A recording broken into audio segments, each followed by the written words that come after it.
Assalamualaikum warahmatullahi wabarakatuh. Halo guys, ketemu lagi dengan saya Nela Salvira di materi yang ketiga, yaitu tentang motivasi belajar. Yang pertama, pengertian motivasi belajar.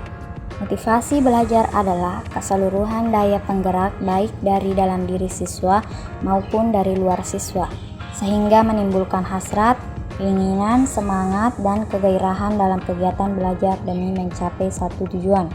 Motivasi belajar merupakan sebuah dorongan yang muncul secara sadar maupun tidak sadar dalam diri siswa pada saat kegiatan belajar secara terus-menerus untuk mencapai tujuan yang ingin dicapai sehingga terjadi perubahan tingkah laku. Yang kedua yaitu jenis motivasi belajar. Motivasi belajar siswa dibagi menjadi dua jenis, yaitu sebagai berikut. 1. Motivasi belajar intrinsik. Motivasi intrinsik adalah motivasi yang berasal dari diri siswa sendiri untuk belajar. Motivasi ini bisa dipengaruhi oleh keinginan siswa untuk mencapai suatu tujuan tertentu, misalnya berprestasi, masuk sekolah favorit, masuk perguruan tinggi favorit, membanggakan orang tua, dan sebagainya. 2. Motivasi belajar ekstrinsik. Motivasi ekstrinsik adalah motivasi yang berasal dari luar, misalnya lingkungan. Contoh motivasi ekstrinsik adalah iming-iming hadiah dari orang tua jika berprestasi, mengikuti saran atau nasihat dari guru, dan sebagainya. Penjelasan selanjutnya yaitu teori-teori motivasi belajar. Bagian A, teori belajar behavioral.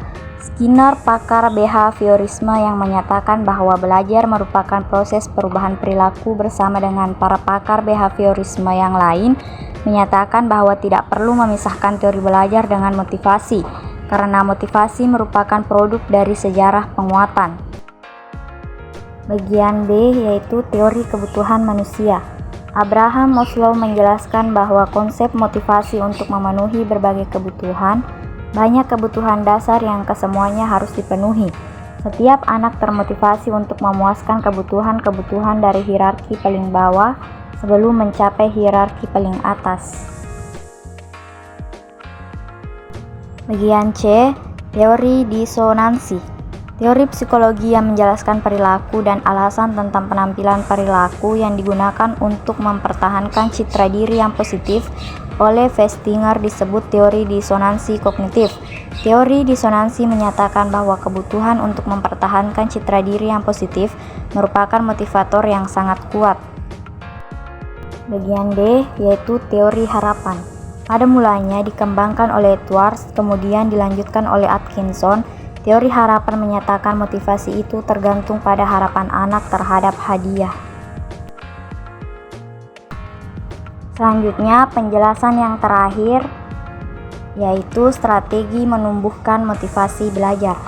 Ada beberapa strategi untuk menumbuhkan motivasi belajar, yaitu yang pertama, menjelaskan tujuan belajar kepada peserta didik. Pada permulaan belajar mengajar, seharusnya terlebih dahulu seorang guru menjelaskan tujuan pembelajaran yang akan dicapai oleh peserta didik. Setelah melaksanakan kegiatan pembelajaran, makin jelas tujuan, maka makin besar pula motivasi dalam melaksanakan kegiatan belajar. Yang kedua, hadiah atau penghargaan. Maksudnya, berikan hadiah atau penghargaan bagi peserta didik yang berhasil dalam pembelajaran. Hal ini akan memacu semangat mereka untuk bisa belajar lebih giat lagi. Di samping itu, siswa yang belum berhasil akan termotivasi untuk bisa mengejar keberhasilannya.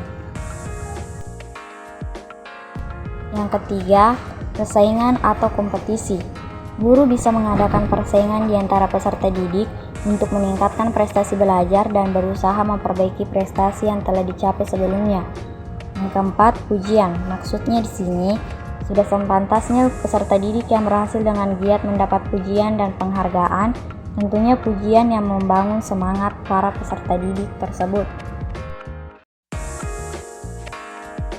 Nah, selanjutnya yang kelima yaitu hukuman. Sanksi atau hukuman dapat diberikan kepada peserta didik yang tidak berhasil atau gagal dengan melakukan kesalahan saat proses belajar mengajar. Hukuman atau sanksi yang diberikan harus dapat memberi motivasi agar peserta didik yang diberi sanksi mau berubah diri dan berusaha memotivasi dirinya untuk belajar. Yang keenam, memberikan perhatian maksimal bagi peserta didik yang kurang atau tidak memiliki motivasi belajar. Yang ketujuh, membentuk kebiasaan belajar yang baik. 8. Membantu kesulitan belajar peserta didik baik secara individu maupun kelompok. 9. Menggunakan metode yang bervariasi.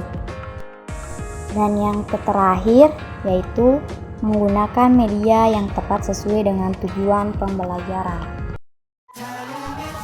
Oke guys, sekian dan terima kasih penyampaian materi dari saya. See you, sampai jumpa lagi di materi selanjutnya. Assalamualaikum warahmatullahi wabarakatuh.